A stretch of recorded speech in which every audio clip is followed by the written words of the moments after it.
জানো না। নাম জপেতে আসি বসে, রসের বাঁশি বাজাও কোষে।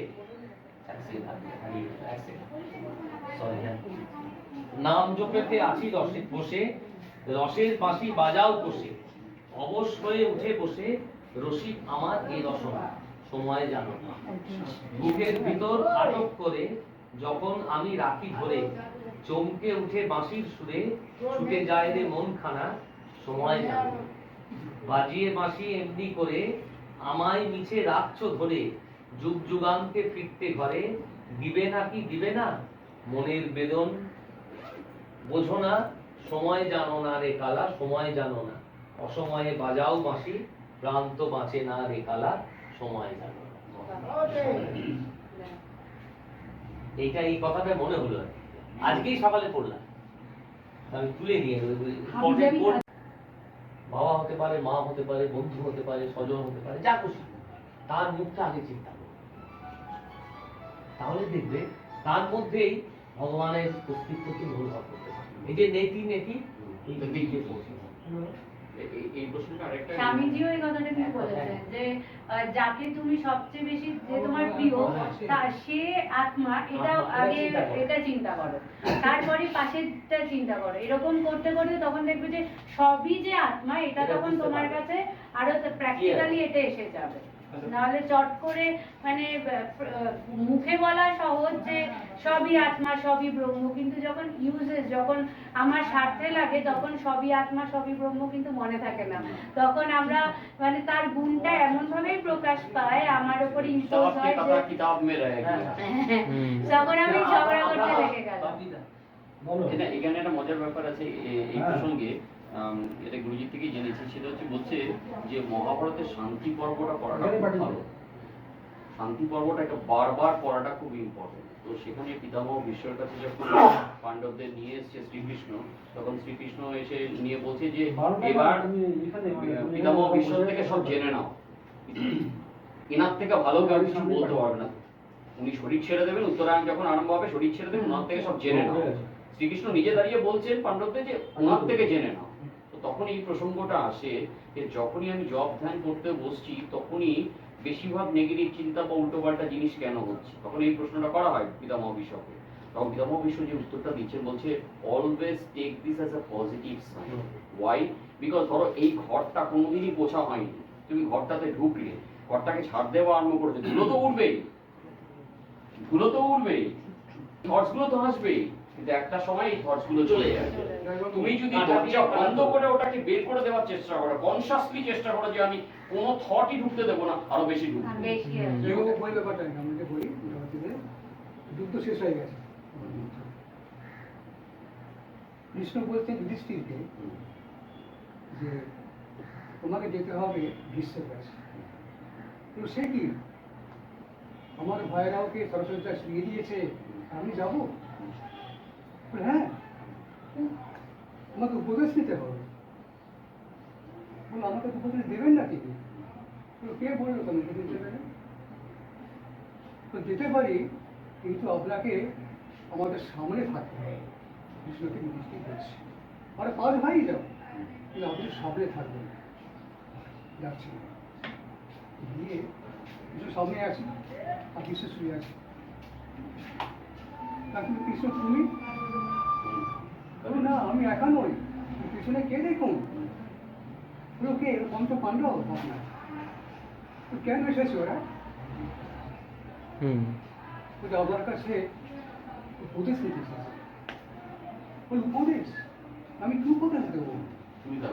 আমি সব তো ভুলে গেছি, আমি শুয়ে আছি, আমার কখন প্রাণ চলে যাবে, আমি কি উপদেশ দেবো?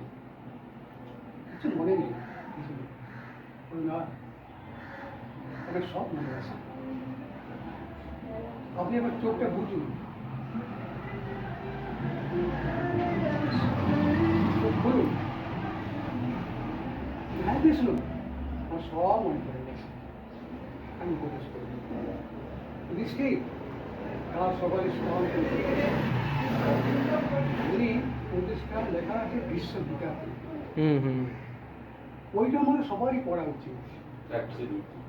একদম প্র্যাকটিক্যালি কি জানেন তো, হ্যাঁ মাতাজি আছেন এখানে, আমরা সবাই আছি। প্র্যাকটিক্যালি যেটা আমরা দেখেছি বা আমি দেখেছি যে আমরা কিন্তু চাইতে জানি না, আমরা চাইতে যে ভুল চেয়ে করি। তিনি দিচ্ছেন, আমরা হাতে বসে আমরা আছি, সন্দেশ চাইছি, ওই যে কিন্তু মায়ের বাড়ি কোনটা চাইলে সন্দেশ আমাদের চাইছি। ভালো হবে মা সব দিয়ে সেটা দেবে, কিন্তু কিন্তু তুই উনি লাস্টে ধরো- গিয়ে কি চাইলো? উনি ধরো সন্দেশ চেয়ে আর কিছু বলতে পারলো না তো। বলতে পারবো? সেই জন্য একটাই আমাদের তাই না? প্রার্থনা একটা। উচিত, আমাদের প্রার্থনা একটাই উচিত যে তুমি যেটা বুঝবে তোমার ইচ্ছাই পূর্ণ আমার হোক। ইচ্ছাই পূর্ণ হোক। ভগবান বলে যে চাও তো আমার কিছু নেই। না, ভগবান কি বলে তাই জানেন তো? বলবে যে দেখো বাবা, কখনো ভগবানকে কিছু প্রার্থনা করতে দিও না।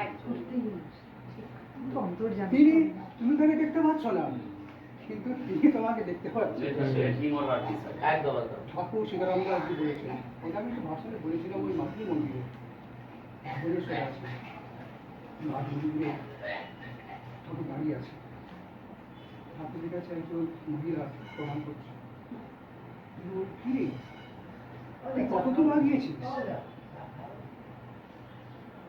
সে তোকে বিয়ে করবে তো? ভাবি ভাবি তোরা ভাবছিস এই কি দেখতে পাচ্ছি না, সব দেখতে পাচ্ছি। যারা সিদ্ধ গুরু হয় তো এইটা কি সবাই তো জানতে পারে না, আধার তো আমাদের নেই, কারণ তিনি হচ্ছেন কোটি সূর্য সমপ্রভ। আমরা একটা সূর্যের দিকে তাকে চোখ বন্ধ হয়ে যায়, তার রূপটা হচ্ছে কোটি কোটি সূর্যের মতন তেজি। ওই জন্য আমাদের কি জানেন তো, একটাই আমাদের পাওয়া উচিত, কোনো জ্ঞান নয়, কোনো বিজ্ঞান নয়, কোনো ধর্ম নয়, খুব সরল এটাই শরণাগত। শরণাগত। হুম। শরণাগতদের ভগবান সবসময় রক্ষা করবেই। কোনো তর্ক নয়, সমর্পণ। খুব পুরো সমর্থন, তাহলেই কিছু হবে। তো সেটাও খুব মুশকিল। ভগবান কি বলছেন? আমি একরকম বলবো, আপনি একরকম বলবেন, মাতাজি একরকম বলবেন, হুম। সেটা মতো দেখতে চলে এই surrenderটাই তো সবচেয়ে কঠিন। সেটাই কিন্তু খুব কঠিন। সারেন্ডারটাই সবচেয়ে তো ওই জন্যই তো, ওই জন্যই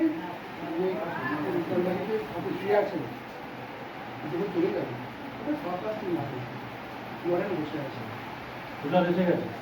ওনাকে বলছেন ওনাকে বলছেন ঠাকুর ওয়ারেন্ট সব কি বলছেন অষ্টসিদ্ধি নেই, অষ্টসিদ্ধি তো সেটা আবার কি? কেন তুই যা চাইবি তাই পাবি, যা চাইবি তাই পাবি, যা বলবি তাই হবে, তাই তাহলে আমি আমার ছাড়িয়ে দিই না, তা ছাড়াবো, তা ছাড়াবো, তুই কি দিবি? বুঝে না, কোনো কাছে আছে তখন ঠাকুর যখন সবাই হ্যাঁ, তুমি যাইনি ঠিক আছে, দিতে পারছেন না, কি বসে আছে দিতে পারছেন না, আপনি জানো মাকে বললাম কিন্তু বলেছে আমরা অনুসরণ করতেও পারবো না, আমাদের যে কি গতি, আমার আর কি কি গতি, তার ওই বিচার বিচার গতি ভালো হলে হয়েছে বলেই না সবাই আমরা এসে গেছি এখানে। না, আমার ওই ওটাতে মনে হলো ভগবানের কথাটা আমাদেরকে বলতেন যে সবসময় প্রার্থনা এটাই হোক যে আমার কোনো ইচ্ছাই যেন পূর্ণ না হয়, তোমার যা ইচ্ছা তাই হোক। এবং সেটা ভালোই হবে। কারণ আমরা আমার যা যদি চাইবো ইচ্ছা কম চাইবো, পূর্ণ উনি যখন দেবেন অনেক করে দেবেন। তাহলে ঠিক আমাদের যা প্রয়োজন শরণাগতি আমরা ব্যাপারটা বলি যে সবাই করি, একজন আমাদের ঠাকুরে অসলদা বসে আছেন, কোনো সাধুই দিতেন সন্ন্যাসী, অসলদা তার পায়ে সব সঙ্গ প্রণাম করবেন, সাষ্টাঙ্গ করা, তো সন্ন্যাসী বলছেন সাষ্টাঙ্গ প্রণাম করছো না, কে শিখিয়েছে? আমাদের ঘুরে এই প্রণাম আমি তোমার গুরুদের কাছেই পাঠিয়ে দিচ্ছি। ঠাকুর বসে আছে রামাস্বামী দাস, দুজন সঙ্গী, আপনি বলছেন দেখ দেখ একটা প্রণাম আসছে, দেখ ওই বাবা শুনতো না, তুই দিকে ফিরে প্রণাম করতেও পারছি না। শরণাগতি অ্যাকচুয়ালি যেটা বললেন আমার মনে আছে, এখন প্র্যাকটিক্যালি আমার সামনে আমি দেখেছিলাম একজন ভদ্রমহিলা ভগবানের কাছে আসতেন। সে অফিস থেকে আসতেন। তো ভগবান খুব প্র্যাকটিক্যাল ছিলেন, মানে কখনোই অফিস ফাঁকি দিয়ে চলে এসে ধর্ম চিন্তা করছি এসব ভগবান কখনো কাউকে অ্যালাউ করেনি। যখন তোমার যেটা কাজ সেটা করতে হবে। পড়াশোনা ফাঁকি দিয়ে এসে এখানে বলছে আমি খুব ধর্ম চর্চা করি, বলতে না তা হবে না। তো আমাদের প্রত্যেক সময় বলতেন যে যখন যে যেটা করছে সেটা নিষ্ঠা সহকারে করো, ওটাই তার ধর্ম। তো এই ভদ্রমহিলা উনি এসে ভগবানকে বলেছিলেন যে আমি আপনার কাছে সারেন্ডার করছি, আমি শরণাপন্ন হলাম, আপনি যা বলবেন। বলতে শরণাপন্ন হলে এত বড় কথা বললে, ব্যাপারটা শব্দটা খুব ছোট কিন্তু জিনিসটা কিন্তু এত সহজ না। বলছে না আমি আমার সমস্ত কিছু দিয়ে বলছি, আপনি বলছে আমি যা বলবো তাই করতে হবে কিন্তু। বলছে হ্যাঁ আপনি যা বলবেন আমি তাই করবো। বলছে বাহ, তাহলে তো খুব ভালো ব্যাপার, তুমি যখন এতটাই তুমি সারেন্ডার করলে এক কাজ করো, ওখানে আমার বাসনগুলো আমার ধোয়া হয়নি, তুমি গিয়ে বাসনগুলো একটু ধুয়ে আসো। বাস, অফিসার মানুষ, তার তো এই কথা লেগে গেছে, আমাকে বাসন ধুতে বলছে। এবং ভগবান বললো থাক হয়েছে, এখনো হয়নি, আর একটু ঘুরে আসো, পরে আস্তে আস্তে তোমার শরণাগতি। এই শরণাগতি কথাটা আমরা বলি সহজ, বাট হওয়া, গুরুকে টোটালটা দিয়ে দেওয়া, তন্মল সমস্ত কিছু দিয়ে আমি তোমাকে ইয়ে করছি, প্র্যাকটিক্যালি যখন হয় এটা ভীষণ কঠিন। কারণ আমরা যখন ভগবানের কাছে যেতাম ওখানে সমস্ত কিছু একটু ভগবান করিয়ে নিয়েছেন, এবং সবটা করা, এই যে সেবা, গুরু সেবা করে পাওয়া এত সহজ নয়। মনে আমাদের ইগোতে যখন লাগে তখন আমরা কিন্তু মানে ওটাই পারি না, ওটা হ্যাঁ। একটু জোরে বলো, একটু জোরে বলো শুনতে। Like whenever you like if you see in Indian thought also like in Advaita Vedanta and also like in Buddhism and everywhere, then and all the first thing when anyone comes for initiation they ask them to do menial job, like clean the food floors and mop the floors, like clean the That is basic thing. yes, and then they start একটু doing এগিয়ে আসে, মাতাজি, একটু এগিয়ে আসে। বিশ্বাস কি হচ্ছে বড় বিজ্ঞানে, তো বিশ্বাস করতে পারি না আমরা।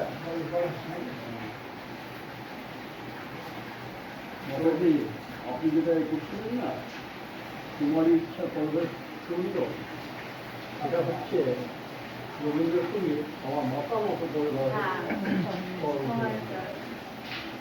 জাতীয় তোমার কর্মসংখ্যে আমাদের ইচ্ছা এত কিছু হতে থাকে, আমাদের সব ইচ্ছা যদি পূরণ হয় তাহলে ভীষণ বিপজ্জনক ব্যাপার আমাদের জন্যই ভুল, কারণ আমরা তো আমার ভালোটা মন্দটা জানি না।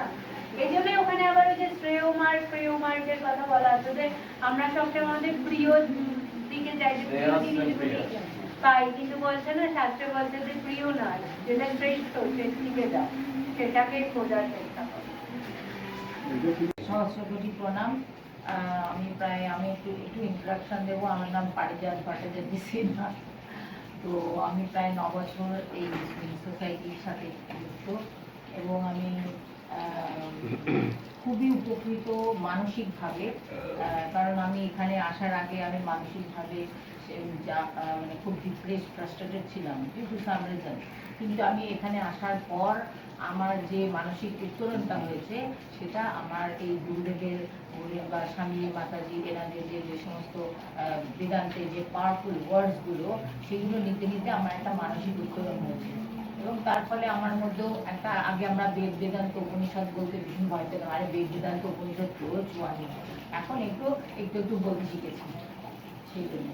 সেই জন্যই বলছি যে বেদান্ত আমরা মেন অদ্বৈত বেদান্তের মাতাজি বলেইছেন, অদ্বৈত বেদান্তের আমাদের গুরুদেব প্রায় 40 বছর ধরে এই ভাবান্দোলন চালিয়ে যাচ্ছেন, এবং উনি ওনার থেকেই শেখা যে বেদান্তই হচ্ছে সে দেশের ব্যাপার। এখন যদি বলে আমরা যে কোনো জায়গায় প্রচারে গেলে জিজ্ঞেস করা হয় যে আপনারা বেদান্তর জন্য প্রোগ্রাম করবেন, যেমন মাতাজির সাথে আমরা কি সেন্টার দমদমের প্রোগ্রাম, তো প্রথমে তারা একটু ভেবেছিল কি জানি কি এরা পিকনিক করবে কিনা, এই জন্য বলতে এসেছে হোয়াট ইজ বেদান্ত, প্রথমে জিজ্ঞেস করেছে। তার বলতে marching from truth two truth, that is Vedanta. Vedanta কারণ আমি শিখেছি সেখান থেকে, আমার গুরুদের থেকে, নলেজ থেকে, বা it is the marching from lesser truth to higher truth, so many definitions are there. তো সেই জন্য বেদান্ত আমার জীবনে, গান তো পরে আসছে, বেদান্ত আমার জীবনে একটা অনেক বড় রোল, আমার গুরু, এনআরআই অর্গানাইজেশন আমার জীবনের এখন প্রধান বস্তু এবং অনেক বড় ভূমিকা পালন করছে, এবং এটার উপর বেস করে আমি দাঁড়িয়ে আছি। আমি এটার উপর বেস করে দাঁড়িয়ে আছি। খুব ভালো লাগলো, সত্যিকারের কথা। মানে আমি যে জায়গায় ছিলাম সেখান থেকে বেদান্ত আমাকে টেনে তুলে ধরেছে। মানে হাইলি ডিপ্রেস ছিলাম ডিউ টু সাম রিজন, তো সেখান থেকে আমাকে টেনে তুলে এখন আমাকে বেদান্ত বলা হচ্ছে। হ্যাঁ। আমি ফেসবুকে বলি বেদান্ত, মাতাজিরা শোনেন, তারপরে স্বামীজিরা শোনেন, মাতাজির থেকে বলি যে ঠাক আছি, তো ফেসবুকে আমি বলে থাকি, অনলাইনে। যাই হোক, আপনাদের সবার আশীর্বাদ চাই যেন আমি এই বেদান্তকে নিয়ে আমার পরবর্তী বাকি জীবনটা আমি কাটিয়ে দিতে পারি। কারণ আমি ভীষণ ভালোবাসতে শুরু করেছি এই বেদান্ত, গুরুই ভালোবাসি। গুরু না করালে তো আমার পক্ষে জোর করে আমি ভালোবাসতে পারতাম না। গুরু চেয়েছে আমি বেদান্তকে ভালোবাসি। তাই সবাইকে আমি আমার প্রণাম জানিয়ে আমি চেষ্টা করছি তো গান গাইতে।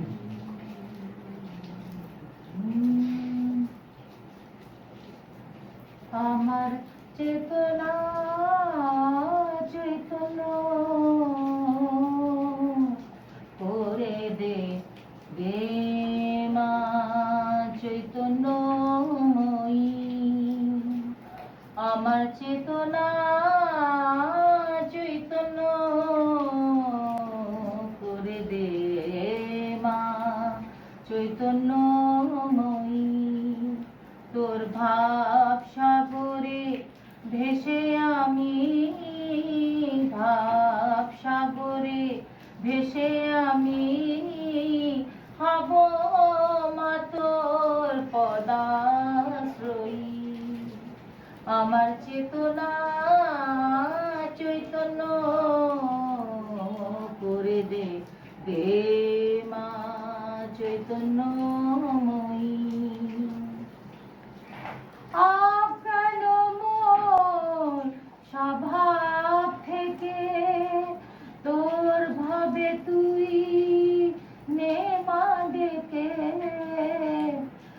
অজ্ঞান মোর স্বভাব থেকে তোর ভাবে তুই নে মা ডেকে, জ্ঞান চক্ষু মেলে দেখি, জ্ঞান চক্ষু মেলে দেখি, কেমন তুই জ্ঞান দায়িনী, আমার চেতনা চৈতন্য করে দে মা চৈতন্যময়ী, তোর ভাবের খেলা দিয়ে দে মা আমার যা কিছু সব অভাব মিটিয়ে, তোর ভাবের খেলা দিয়ে দে মা আমার যা কিছু সব অভাব মিটিয়ে, কৌতূহল মোর এ জীবনে নিয়ে নে মা তোর চরণে, কৌতূহল মোর এ জীবনে নিয়ে নে মা তোরে চরণে, মহানন্দে যাই চলে মা, মহানন্দে যাই চলে মা, সব হয়ে সর্ব বিশ্বজয়ী, মহানন্দে যাই চলে মা, হয়ে সর্ব বিশ্বজয়ী, আমার চেতনা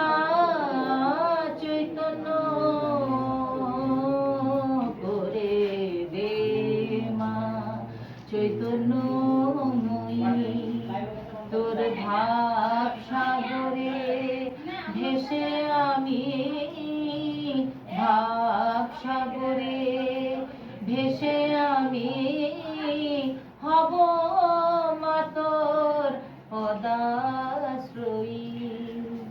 আমার চেতনা চৈতন্য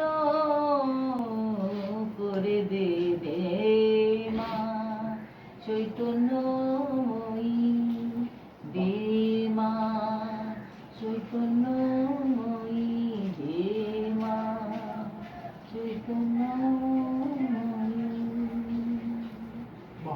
বিউটিফুল দারুণ দারুণ Beautiful. অপূর্ব গেয়েছে। চলে এবার আমরা প্রসাদ প্রসাদ নিয়ে নিই কত